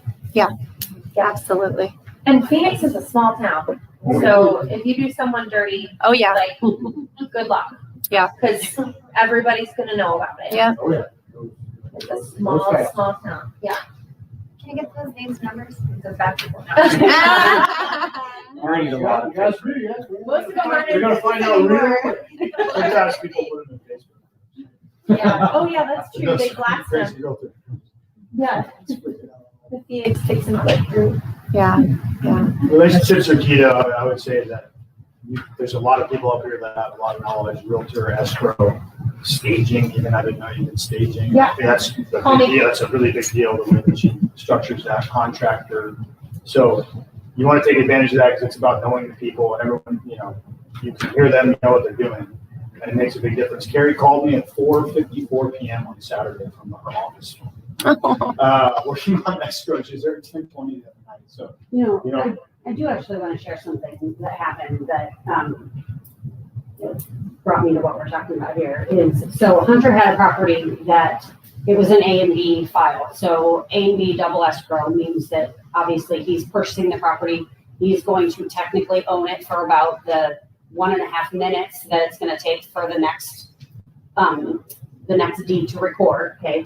So, but during that time though, he had the A file. A lot of times he does try to get the A and the B file in my office because then that way I have control over, okay, we record one, then record one right after that.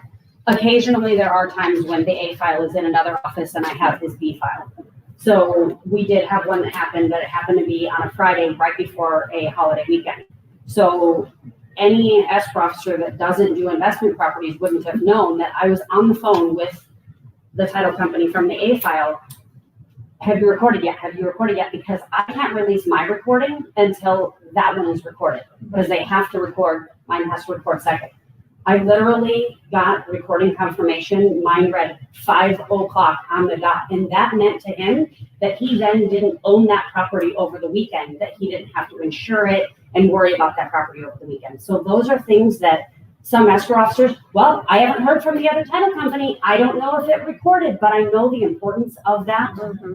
So, I mean, that's huge when it comes to making sure that you're watching out for your investment. mine is this. Yeah, over a holiday weekend. Yeah. Yes, sir. Can you explain a hold open title? Absolutely, I would love to, yes. So what happens is so traditionally, you buy a home, as the buyer, as the seller, traditionally you have fees that you pay. So seller pays for the homeowner's title insurance policy, and we're gonna assume that this is a cash deal, so buyer isn't paying any title insurance, okay? So as a homeowner's title insurance policy, the seller pays for that, right? So a hold open policy, what happens as the buyer is you are prepaying for that owner's policy for when you sell the property. So you're prepaying for it up front and you're getting it at a major discount. So the only difference that you're gonna pay then when you sell the property is just the difference in the amount from where you purchase it to where you sell it. So in a homeowner's policy is based on the sales price. So if you call me and you say, how much is the homeowner's policy gonna be on a $250,000 house? It's gonna be less than it would be on $500,000, right? So the difference in the amount that you sell the home for, that's the only difference that you pay. So I would say on a homeowner's title insurance policy, when you purchase the hold open policy, you may only pay maybe $600 for it up front when you're buying the home. But then when you sell the home, instead of paying $1,200 for that homeowner's policy, you've paid $600 up front and you're only going to pay the difference of like maybe $100. Does that As make opposed to sense? double, paying As double. opposed to double. Yeah. So when you sell the property, you would pay the homeowner's policy, which would cost you, let's just say, $1,200.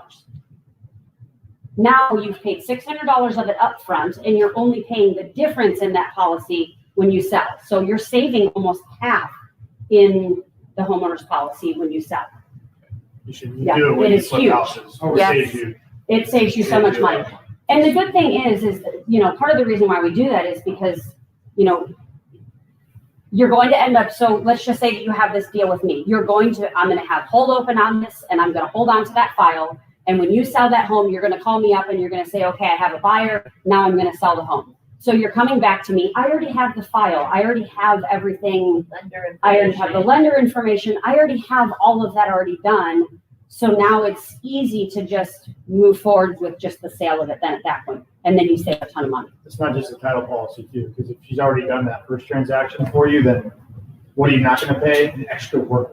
of a Yeah. homeowner. I see, I mean, They put on there, honestly, like, you're not gonna have to pay for that. She Yeah. already knows all that information. Yeah. Whatever. it's huge. It saves the flipper probably around $2,000. Like It's a lot, average. it's a lot. But it's a little awkward because the buyer chooses the title agency. So you have to negotiate and ask, please, can we use my title agency because we have a holdover policy? And sometimes buyers say no. So just know that. Sometimes buyers are like, no, we want to use our title. Yeah, it is Yeah. interesting. Yeah. You're not allowed to. It's smart. You're not, you can't make a buyer. No, but you can choose it from buyers. Yeah, so you should, it is a law, like, you're not allowed to make them, but you can also shoot that wrong. Yeah. Right. I'm not Right. gonna accept it. 'cause I Yeah. don't wanna do that. So, it's my house. And, it's always good to know that you're working with a super confident and wonderful title agent. So, Yes. like, I would turn down an offer. If I had 2 offers and I had a hold open policy and it was with my favorite title agent and one offer was willing to play ball and go with that title agent and the other offer was not, I'm like, well, what else aren't you gonna play ball with? Like, this is just an indication. Yeah. Things Ask me are for waiting. expensive stuff. Yeah. The other escrow officer will tell you what's going on with the file. I'm not telling you. On time. Exactly. Just speaking to that too, is I would absolutely say that so most real estate agents, they don't know what they're looking at when they look at you get all your title docs. Here's your title docs for your review. Do you really know what you're looking at? Do you really know what you're reviewing? I can tell you, hands down, every single time, whenever it comes into me, before it goes out to you, I always look at it and I will call and I will say, I don't know if you know what you got yourself into on that one. Look, we're going to have probate on this one. We're going to have this that we have to deal with. Or this one looks good, no problem at all. If your escrow officer is just sending your title report to you and there are liens and judgments and all those kind of things, that they're not saying something to you up front and just expecting for you to just know that, hey, this is an issue, then you have a problem. Yeah. You find out, well, we can't close because, and especially a lot of these flips, a lot of what I see is that, they're buying a home from somebody that this home, it's been in their family since 1955. And in 1955, they didn't do a deed that was quite right. And so is dead. And it's a lot of work. And you have to make sure that you know what kind of time frame that you're looking at if you run into something like that. So. Awesome. Yeah. If we don't have any more questions, we're going to do our raffle. Did everybody put their card in? There's some people who don't have cards, so I'm gonna have you guys write your Yeah, name name and phone number and email. I'll send it there. What's the your name? $50 gift card to Fox Concept. Oh, I didn't put my card in. And That's right. Well, no, put it in there. Well, we're gonna, yeah. Did you? Write your name on there. Oh, okay. Sarah. Sarah, put my card. Sarah. Wow, that was good. I'll always call her Sarah from now on. What's her name?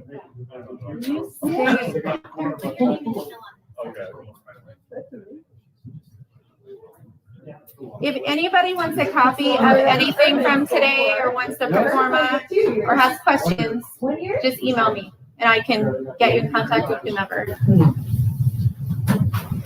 Are we ready? Okay.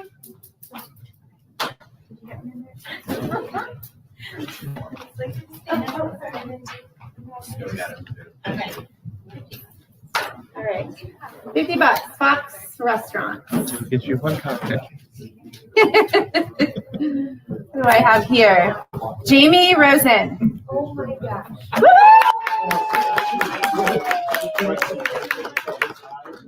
She's gonna email you the gift card. Awesome. Thank you guys. Thank you for coming. We appreciate it. I know things are crazy right now, but like I said, if you have any questions, shoot me an email. Thanks, guys. Thank you.